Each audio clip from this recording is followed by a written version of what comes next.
Shalom, shalom peuple élu, shalom peuple de la grâce, shalom les choisis de God, de notre Seigneur Jésus-Christ. Oui, c'est la sentinelle de Jésus une fois de plus pour sonner le signal d'alarme. Oui, des fois nous posons des actes dont nous ignorons véritablement quelles peuvent être les conséquences sur nous et même sur nos vis-à-vis. Nous avons coutume de nous apporter du soutien, entre guillemets, d'une certaine façon, par le biais des alcools. Oui, nous appelons ça noyer les soucis.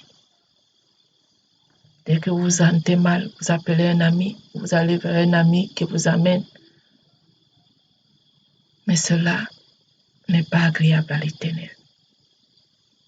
Parce que après vous être enivré, il y a des désagréments, il y a la honte qui survient, des actes de honte, des actes qui créent l'embarras.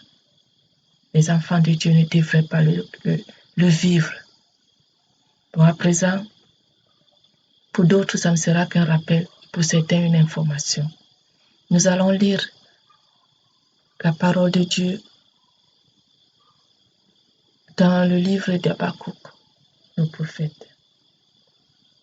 Habakkuk chapitre 2, de versets 15 à 16. Malheur à celui qui fait boire son prochain, à toi qui verses ton outre et qui l'enivre afin de voir sa nudité. Tu seras rassasié de honte plus que de gloire. Bois aussi toi-même et découvre-toi.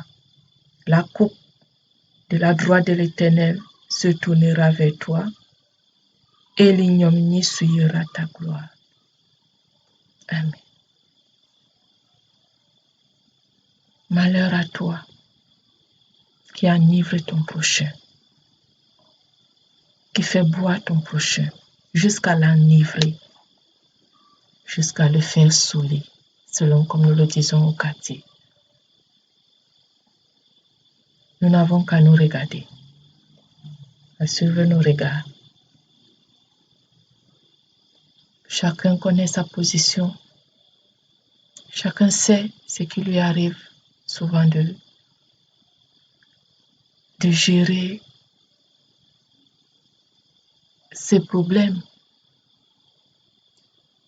Et quels sont les chemins que certains empruntent pour avoir une femme, pour les hommes, et pour l'homme, pour avoir une femme, et pour bien d'autres qui font certaines pratiques.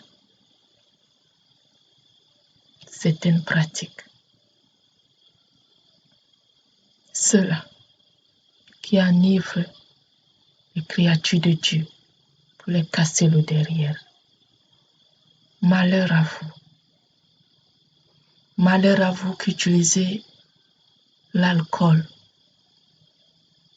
comme une arme redoutable, une ruse pour avoir les enfants de Dieu, pour les mettre dans leur état, pour faire ressortir l'état de honte et d'embarras. Le Seigneur voit chacun. Et chacun récoltera selon comme il aura sémé. Maintenant, mes frères et sœurs, vous avez connaissance du fait que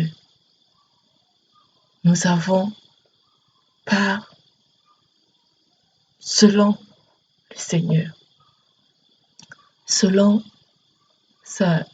ses prescriptions,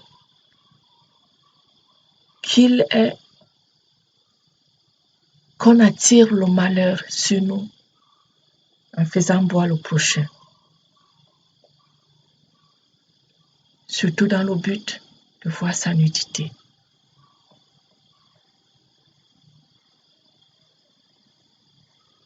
Faisons attention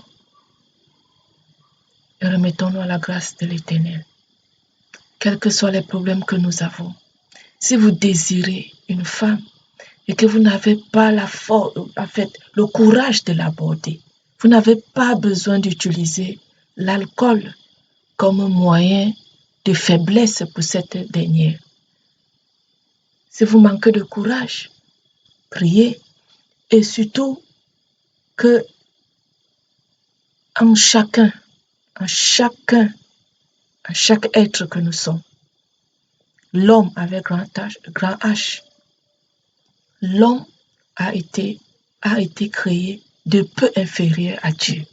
Imaginez le pouvoir que le Seigneur a. Ce grand pouvoir, il a mis une partie en chaque homme. Il a mis l'esprit de courage, l'esprit de force, et non l'esprit de faiblesse ou de timidité. Il suffit seulement de se rendre compte de cela et de demander à l'Éternel de rendre plus actif cet esprit, son esprit en vous, et vous aurez, sans avoir recours à la ruse, celle que vous désirez ou celui que vous désirez.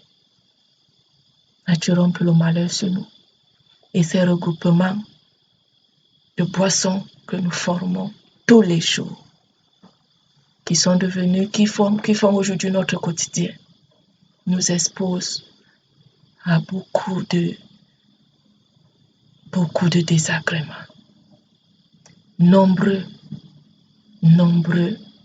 comme moi, frères et sœurs, on peut poser des actes qu'ils ne peuvent ni ne penseraient poser dans leur état de sobriété. Mais ils ont eu le courage et la force de le faire en état d'ivresse. Et cela constitue la honte de leur vie. Voilà pourquoi il n'est pas bon de faire boire un frère, de l'enivrer. Parce que quand on est en état d'ivresse, on ne se contrôle plus. On ne sait plus de quoi est-ce qu'on peut être, de quoi est-ce qu'on est capable. Et des fois, ce que nous arrivons à faire dans cet état-là a des conséquences irréversibles. Oui, un peu de vin, un peu d'alcool dans l'organisme ne fait pas de mal. Mais aller jusqu'à s'enivrer, au point de faire la honte de notre prochain ou notre propre honte, c'est ça le danger. Quelque part, le Seigneur nous dit aussi de ne pas nous enivrer de vin, mais plutôt d'être remplis du Saint-Esprit. Oui. Cherchons le chemin qui mène vers le Seigneur. Ainsi, au lieu que nous soyons ivres de vin, ivres d'alcool, au contraire, nous serons ivres du Saint-Esprit et nous ferons des choses merveilleuses et agréables à Dieu. Soit Jésus-Christ.